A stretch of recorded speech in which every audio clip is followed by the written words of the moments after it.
ఒక మిస్టికల్ విషయాన్ని ఇప్పుడు చెప్పుకుందాం. డార్క్ మ్యాటర్, డార్క్ ఎనర్జీ ఈ పదాలు వినే ఉంటారు. డార్క్ మ్యాటర్ అంటే ఏంటి?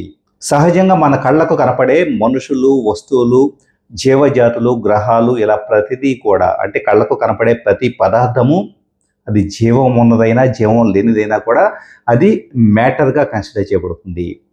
విశ్వం మొత్తాన్ని తీసుకుంటే విశ్వం మొత్తంలో కేవలం 15% మాత్రమే పదార్థం ఉంటుంది. అంటే మనబోటి మనుషులు కానీ ఇంకా టోటల్ ఏదైనా కానీ వస్తు రూపంలో ఉన్నది ఏదైనా కానీ కేవలం 15% మాత్రమే ఉంటుంది. మరి మిగతా 85% ఏంటి? ఆ 85% డార్క్ మ్యాటర్. అంటే అది కళ్ళకు కనిపించదు. అసలు కళ్ళకెందుకు కనిపించదు? ఈ డౌట్ మీకు ఆల్రెడీ వచ్చి ఉంటుంది.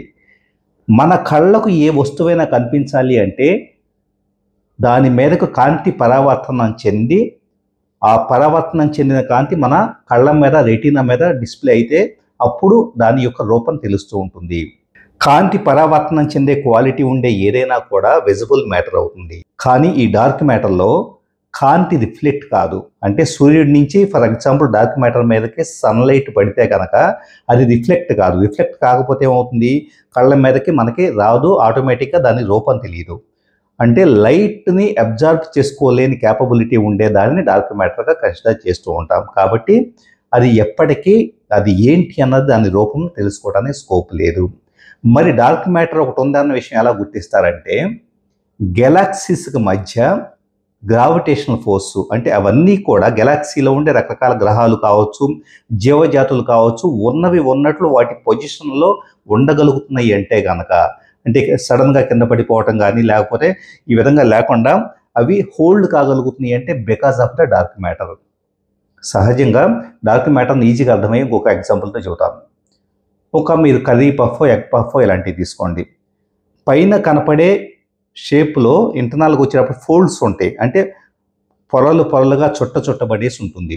బ్రెయిన్ తీసుకున్నా కూడా బ్రెయిన్ చూస్తే వాల్నట్ను చూసినా కానీ లోపల షేప్స్ వచ్చేటప్పటికే పొరగా చుట్టబడి ఉంటుంది. పై పొర అనేది ఒక నార్మల్ మ్యాటర్ అనుకుంటే ఆ నార్మల్ మ్యాటర్కి రూపం ఇచ్చే ఇంటర్నల్గా ఉండే లోపల పొరలు వచ్చేటప్పుడు dark matter. So dark matter ఏం చేస్తుంది? దాని విధానం ఏంటంటే పైన కనపడే ప్రతి మ్యాటర్కి మనుషులు కానీ, జంతువులు కానీ, గ్రహాలు కానీ ఎలాంటి పదార్థమైనా కూడా ఒక నిర్దిష్టమైన పొజిషన్లో భూమి ఎలాగే తిరుగుతుంది, సూర్యుడి చుట్టూ కక్షలో తిరుగుతుంది అంటే కనుక దాని యొక్క పొజిషన్ని, దాని రూపాన్ని మెయింటైన్ చేసేది డార్క్ మ్యాటర్ ఏం చేస్తుంది?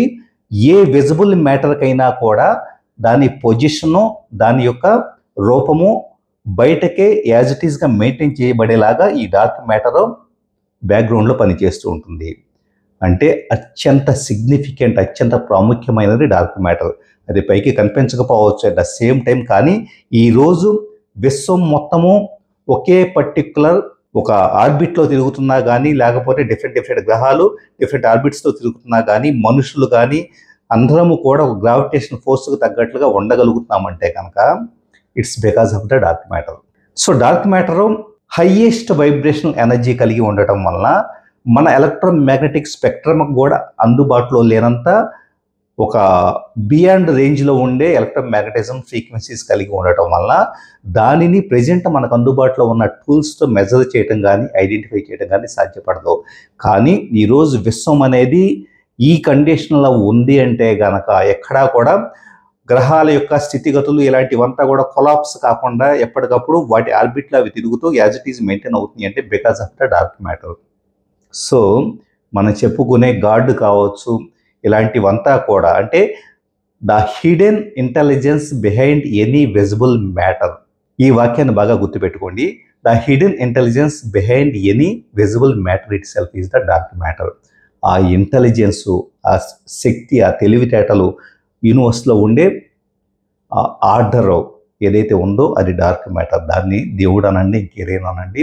సో యూనివర్స్లో ఇలాంటి ఎన్నో విశ్వ రహస్యాలు ఉంటాయి. వాటి గురించి వీలైనప్పుడల్లా తెలియజేస్తుంటాను. మీ నల్లమోసేదో కీప్ వాచింగ్.